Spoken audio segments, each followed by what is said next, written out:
Ananda yang saya cintai, marilah kita mengawali perjumpaan ini dengan mengucapkan syukur pada Allah Subhanahu wa taala. Pada kali ini kita dapat bertemu lagi dalam materi pembelajaran ekonomi yang saat ini judulnya yaitu kebijaksanaan perdagangan internasional. Kebijaksanaan perdagangan internasional pada kali ini, setelah kalian belajar atau mendengarkan, melihat video ini, kalian dapat mengetahui apa saja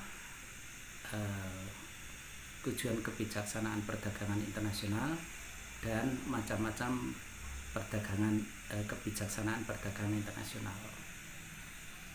Kita awali. Kebijaksanaan perdagangan internasional adalah suatu aturan atau mengatur tentang perdagangan antar negara.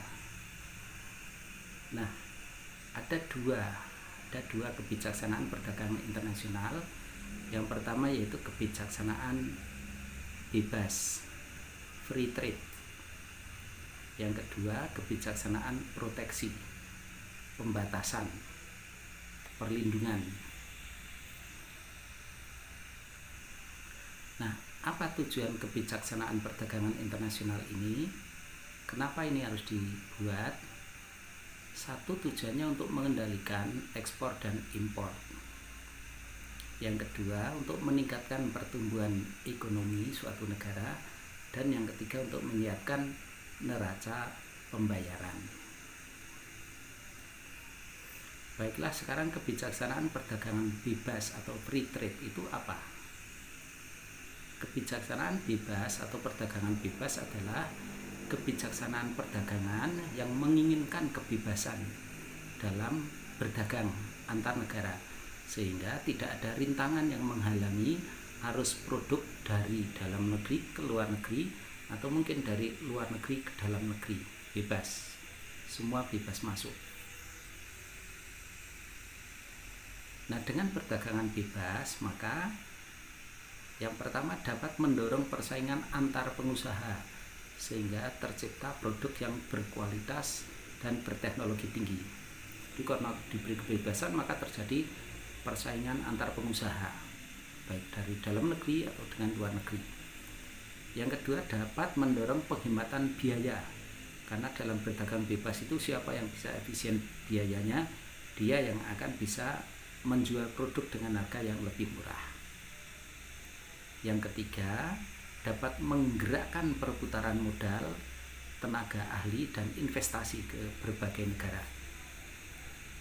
Yang keempat, dengan kebijaksanaan perdagangan internasional dapat meningkatkan perolehan laba sehingga memungkinkan pengusaha itu bisa melakukan investasi yang lebih luas. Dan yang kelima yaitu dapat memperluas pilihan atau variasi produk bagi konsumen. Nah, contoh negara atau organisasi yang melaksanakan perdagangan bebas diantaranya yaitu NAFTA, North America Free Trade Agreement, yaitu perjanjian perdagangan bebas kawasan Amerika Utara. Yang kedua yaitu AFTA, ASEAN Free Trade Agreement. Itu negara-negara ASEAN bebas keluar masuk untuk melakukan perdagangan. Itu contoh perdagangan bebas. Nah, yang kedua sekarang kebijaksanaan proteksi.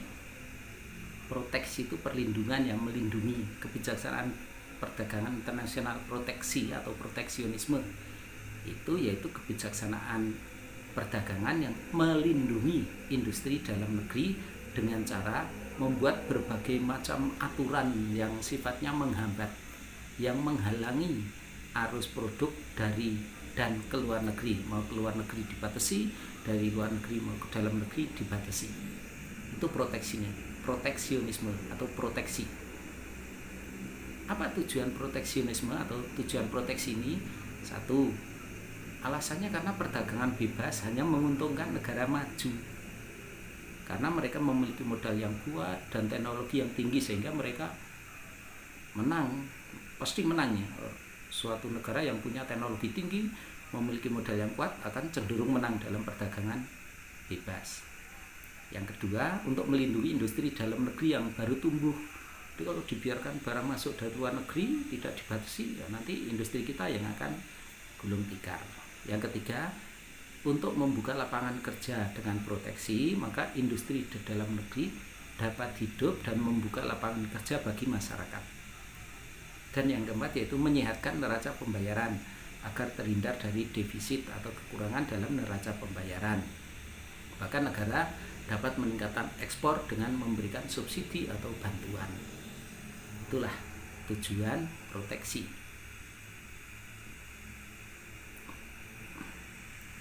Nah, sekarang contoh kebijaksanaan proteksi itu apa saja? Ada 10 yang akan saya contohkan di sini. Yang pertama yaitu kebijaksanaan proteksi, yaitu kuota impor. Kuota impor itu membatasi jumlah barang yang diimpor, barang yang masuk dibatasi. Yang kedua yaitu kuota ekspor atau kebijaksanaan menetapkan batas jumlah barang yang boleh diekspor. Jadi barang yang mau keluar dibatasi, tidak boleh banyak-banyak, nanti dalam negeri kurang. Yang ketiga yaitu kebijaksanaan proteksi, contohnya itu subsidi. Subsidi yaitu kebijaksanaan yang diambil pemerintah untuk memberikan bantuan kepada produsen dalam negeri agar dapat memproduksi lebih banyak dengan harga yang lebih murah. Subsidi itu bantuan dari pemerintah kepada pengusaha tentunya. Yang keempat yaitu tarif impor. Apa artinya tarif impor? Yaitu kebijaksanaan mengenakan tarif atau bea pada barang yang diimpor agar barang-barang impor menjadi lebih tinggi sehingga barang sejenis bisa bersaing dengan barang impor. Jadi tarif impor ditingkatkan supaya mereka tidak seenaknya sendiri masuk ke dalam negeri kita karena akan menyaingi produk kita. Itu tarif impor ditinggikan.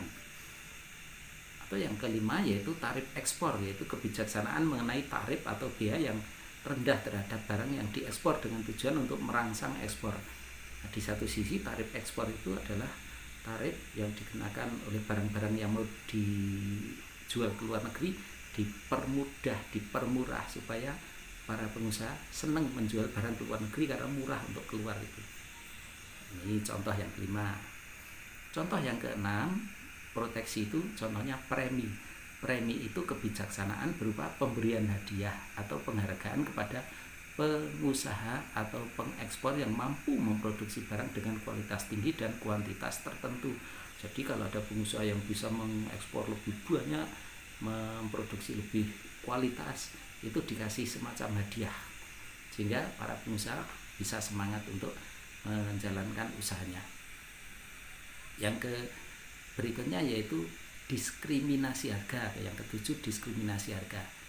Diskriminasi harga itu kebijaksanaan melalui penetapan harga produk secara berlainan atau untuk satu negara dengan negara lainnya. Contoh gini, kalau menjual di luar negeri lebih murah, di dalam negeri lebih mahal, itu kan diskriminasi, perbedaan harga yang dilakukan terhadap suatu barang ya, di suatu negara dengan negara lain itu dibedakan.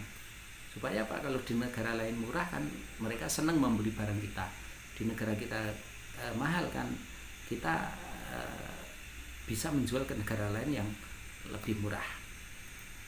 Yang ke-8 yaitu larangan ekspor. Larangan ekspor yaitu kebijaksanaan melarang barang-barang tertentu untuk dijual ke luar negeri. Mungkin alasannya karena barang di dalam negeri kurang sehingga tidak boleh dijual ke sana supaya kita kecukupan barangnya. Atau yang ke-9 yaitu larangan impor. Jadi melarang impor. Jadi ada barang masuk dari luar negeri dilarang. Karena apa? Di dalam negeri sudah bisa diproduksi, kalau dibiarkan barang dari luar negeri masuk akan nanti menyaingi produk kita. Itu karena itu kebijaksanaan larangan impor. Dan yang terakhir itu dumping. Dumping adalah kebijaksanaan menjual suatu barang di luar negeri lebih murah daripada di dalam negeri, itu dumping. Itulah macam-macam kebijaksanaan proteksi melindungi industri dalam negeri. Mudah-mudahan bermanfaat dan kita cukupkan ini dulu. Mohon maaf apabila ada kekurangan. Kita akhiri. Assalamualaikum warahmatullahi wabarakatuh.